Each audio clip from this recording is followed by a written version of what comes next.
Update, finished shooting my video. It's like 7 p.m. I survived. I have so much energy now because I was just working. So yeah, I feel like normal now. Wow, I'm proud of myself. I can't believe it. The next day, we went grocery shopping to stock up on healthy food so we can get our health back on track. We love to eat when we travel, but it definitely takes a toll on your body. So coming back, my body was craving a lot of fruits and veggies. Here, I'm cooking veggies for our meal prep. This is only our third time trying meal prepping, so I'd love any tips you guys have for switching up your recipes and not getting bored.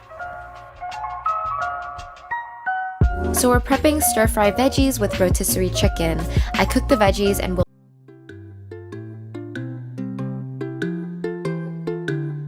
stsäkapon,